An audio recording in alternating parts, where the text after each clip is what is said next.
নমস্কার, ভাস্কর চক্রবর্তী বলছি ওম ERP take থেকে। আজকে ভিডিওতে দুটো ভালো ডেভেলপমেন্ট, একটা হচ্ছে আমাদের নিজস্ব ইনস্টিটিউটের ডেভেলপমেন্ট, যেটা অনেক দিন ধরে চেষ্টায় ছিলাম, আর একটা হচ্ছে একটা প্লেসমেন্টেরও খবর এসছে সেটা। আগামী ইনস্টিটিউটের ডেভেলপমেন্টটা বলে দিই। এর আগে বহু স্টুডেন্ট এনকোয়ারিও করেছে এই সংক্রান্ত ব্যাপারে। সেটা হচ্ছে ইনস্টিটিউট আইএসও কিনা। তো ফ্র্যাঙ্কলি স্পিকিং স্টুডেন্ট, আজকে ইনস্টিটিউট কিন্তু আইএসও সার্টিফিকেট পেয়েছে। ঠিক আছে, আজকে ইনস্টিটিউট আইএসও সার্টিফিকেট পেয়েছে। এটা অনেক দিন ধরে আমার চেষ্টা ছিল। এটা ডেফিনেটলি একটা বড় অ্যাচিভমেন্ট, এবং আপনাদের প্রত্যেকটা সময়দের স্টুডেন্টের শুভেচ্ছাতে এটা আমাদের ডেভেলপমেন্ট হচ্ছে। আমি আজকে একটা প্লেসমেন্টের খবর দেব, এবং এই প্লেসমেন্টের খবর দিতে গিয়ে আমি কিছু অ্যাপ্রোচিং, মানে স্টুডেন্টের যে ন্যাচারাল অ্যাপ্রোচ, যেটা কতটা ভুল হচ্ছে রিগার্ডিং এসএপি সম্বন্ধে অ্যাজাম্পশন, সেটাও বলবো।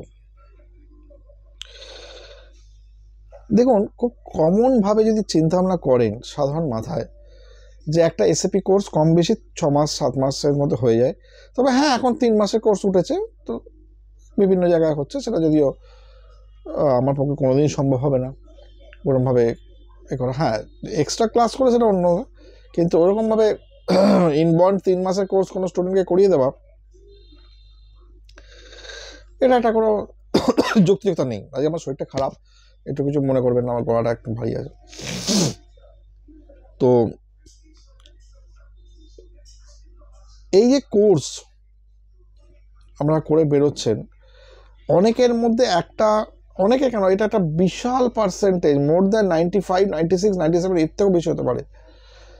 এদের মধ্যে একটা মিথ কাজ করে যে আমি তো ওই 6 মাস 7 মাস কোর্স করেছি, তো আমি যখন বেরোবো তখন আমি এসএপি কনসালটেন্ট। দেখুন, প্রথমত হচ্ছে যে এসএপি কনসালটেন্ট যে ওয়ার্ডটা,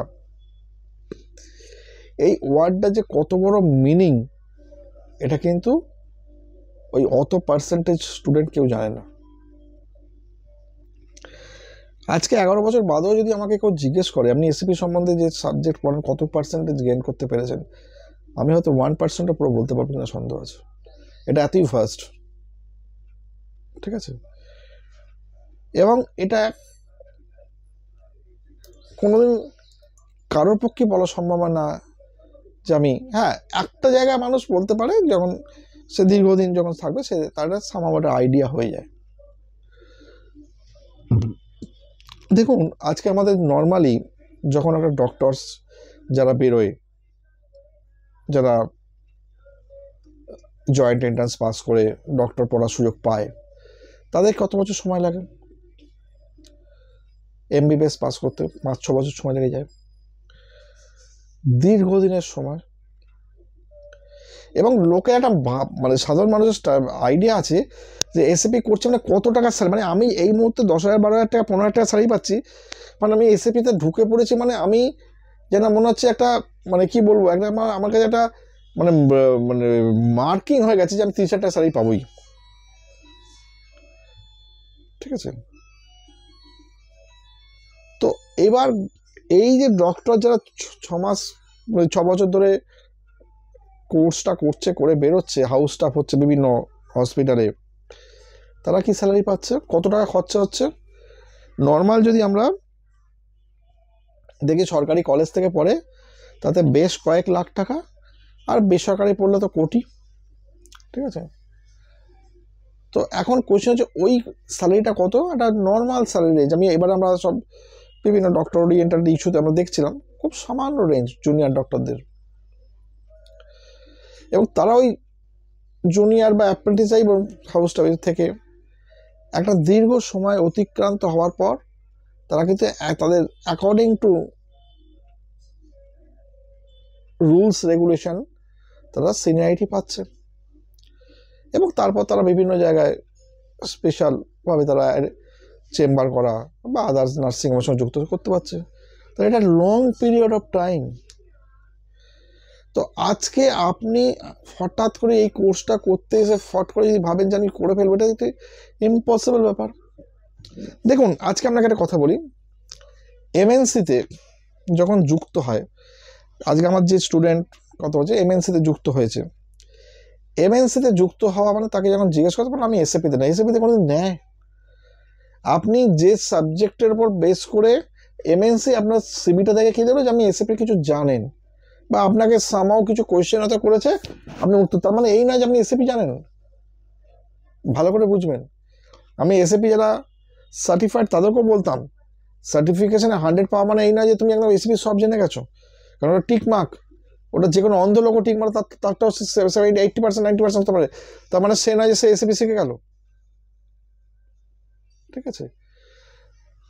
তো আজকে আপনি যখন যে লেভেল থেকে ফার্স্ট বেড়েছেন, মানে আপনার নির্দিষ্ট একটা কোয়ালিফিকেশান ছিল, সেটা হতে পারে সায়েন্স ওরিয়েন্টেড, হতে পারে কমার্স ওরিয়েন্টেড, আর্টস ওরিয়েন্টেড, যেটা হচ্ছে যদি কমার্স ওরিয়েন্টেড হয় তাহলে আপনার কি অ্যাকাউন্টসের নলেজটা পুরো ক্লিয়ার? কারণ এমএনসির গোটা ওয়ার্ল্ড ওয়াইড প্রচুর প্রচুর প্রচুর ধরনের ক্লায়েন্ট থাকে, তারা আগে ফার্স্ট ওই লেভেলটায় তাদের ফেলে দেখে স্টুডেন্টকে যে ওই লেভেলের অ্যাকাউন্টসের ব্যাকগ্রাউন্ডে তারা কীরকম কাজ করতে পারছে। তারপর যদি দেখে যে ওইখানে কাজ করতে ঠিক পাচ্ছে, তখন তারা ওই লেভেলের সাপোর্টে নিয়ে আসে। তো ওটাও এসিপি নয়। তো ওই সাপোর্ট মানে একটা ক্লায়েন্টের সঙ্গে ইন্টারাকশন, যেটা হচ্ছে শেখা ভীষণ ভীষণ চাপ। তো ওইটা হয়ে যাওয়ার পর তখন তারা কি করে, তখন তারা আস্তে আস্তে তাকে ইন্টারনাল ডেভেলপমেন্টের জন্য এসএপি সাপোর্ট টিমে নিয়ে আসে,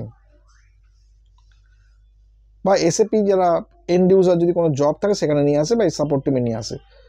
সেখান থেকে হলে আস্তে আস্তে তাকে নেওয়া আসে অ্যাসোসিয়েট হিসাবে, তারপর সেখানে থেকে থেকে আস্তে তার ডেভেলপমেন্টটা হয়।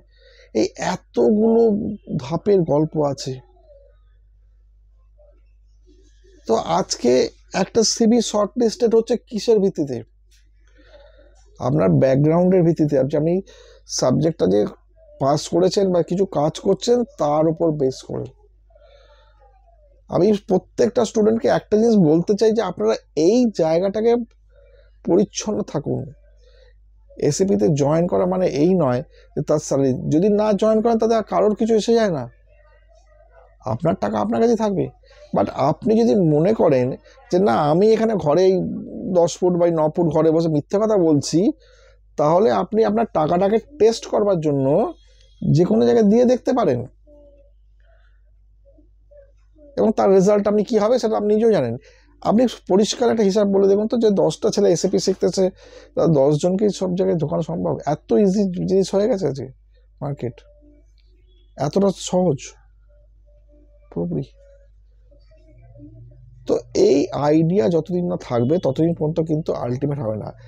আমার তরফ থেকে আমি আপ্রাণ চেষ্টা করি যে স্টুডেন্ট যাতে জিনিসটা গ্র্যাব করতে পারে। আজকে আমি সকালে একটা ক্লাস করেছিলাম, একটি বাচ্চা স্টুডেন্ট, বাচ্চা মেয়ে,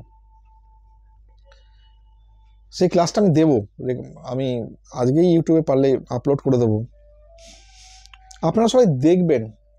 ক্লাস তো রেকর্ডিং চলেছে, আমি যে কথা বলেছি সেও কথা বলেছে।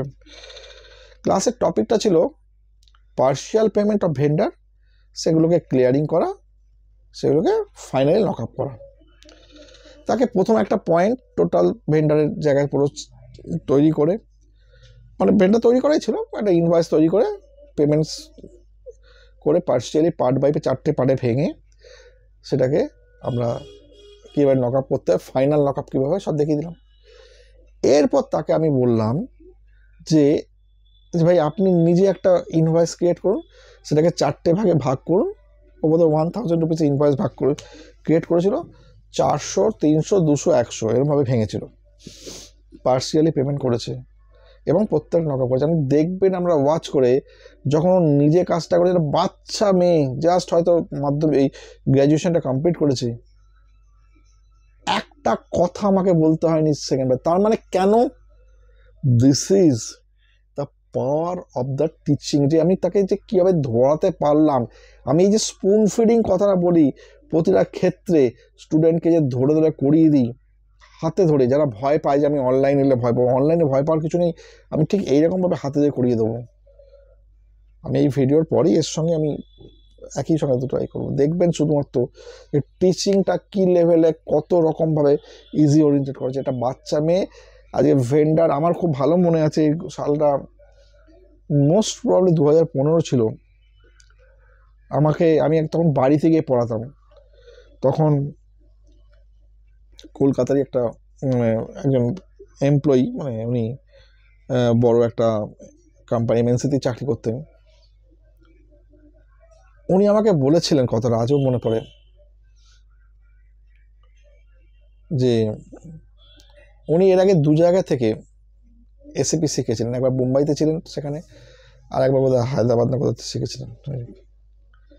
এই 2 জায়গায় কোনো জায়গা থেকেই তাকে এই নক আপ ব্যাপারটা শেখানো সম্ভব হয়নি, মানে ভেন্ডার ক্লিয়ারিং। এটাকে আপনি দেখুন থার্ড পার্সন, আপনি যদি পারেন তো আমি বলুন ঠিক আছে, চেষ্টা করে দেখা যাক পারি কিনা। তো সেই দিনকে সে বলেছিল আমাকে যে এত ইজিভাবে, এত সহজভাবে, এত মানে পরিচ্ছন্নভাবে যে জিনিস টেকনিক্যালি শেখানো যায় সেটা কিন্তু দেখিনি। এটা আজকে না, 2015 সালের ঘটনা বলছে। তো সাবজেক্ট নিয়ে চর্চা করলে, সাবজেক্ট নিয়ে ভাবনা চিন্তা করলে, স্টুডেন্টকে কী করবো শুধুমাত্র ওই স্টুডেন্ট জাস্ট কোনো রকম এনরোল করালাম, এটা কোনো নয়। এটা আপনারা ভুল করছেন, ঠিক আছে। আর কিছু কিছু এনকোয়ারিজ হচ্ছে, খুব ভালো এনকোয়ারিজ হচ্ছে, জয়নিং খুব ভালো চলছে, আগামী দিনে বিশাল জয়নিং হবে। একটা জিনিস আমি বলি, যে আমাকে যখন কেউ এনকোয়ারি করে, তাকে যখন আমি বলি যে সে যখন প্রমিস থাকে যে হ্যাঁ আমি জয়েন করবো, সে বলে আমি যখন বলি তাহলে আমার ডিটেলসটা পাঠান বাড়িতে। নয়, কিছু কিছু ক্ষেত্রে দেখছি স্টুডেন্টকে, তাদেরকে কয়েকবার ফোন করেছি, ডেফিনেটলি ফোন করি আমি, পাঠায়, কারণ আমাকে বিকালে কোরিয়ারটা একসঙ্গে পাঠাতে হয়। কয়েকবার পর সে আমাকে ব্লক করে দিচ্ছেন। দেখুন, ব্লকটা করেছেন ভালো করেছেন, সেটা আপনার নিজের ইচ্ছা। আপনার মনে হতে পারে আমি ডিস্টার্ব করছি, আপনি লিখুন যে আমি এতে আছে, আপনাকে পরে করছি। কেউ কমিউনিকেটই করে না, ব্লক করে দেয়। ভাই একটা কথা আজকে আমি বলে দিচ্ছি, এই সার্টিফিকেটটা দেখিয়ে নিয়ে যারা আপনারা আমাকে ব্লক করছেন বা অ্যাভয়েড করছেন, যাই হোক না কেন, তাতে আমার কিছু এসে যায় না। তাদের স্টুডেন্ট কোয়ালিটি কিচ্ছু কমবে না, আমার নিজের কোয়ালিফিকেশান কিচ্ছু কমবে না, বা আমার কোয়ালিটি কিচ্ছু কমবে না। বাট তারা জীবনে একটা বড় ভুল করছেন, একটা ভালো সোর্স তারা নষ্ট করছেন। এটা তাদের নিজেদের দায়িত্ব, এটা আমি আরও বেশি কিছু বলতে পারি। যাই হোক, প্রত্যেকে ভালো থাকবেন। আগামী দিনে আমরা আরও এরকম যাতে প্লেসমেন্ট দেখতে চাই, সেরকম দেখতে পাই, সেরকম প্রে করবো ঠাকুরের কাছে। নমস্কার।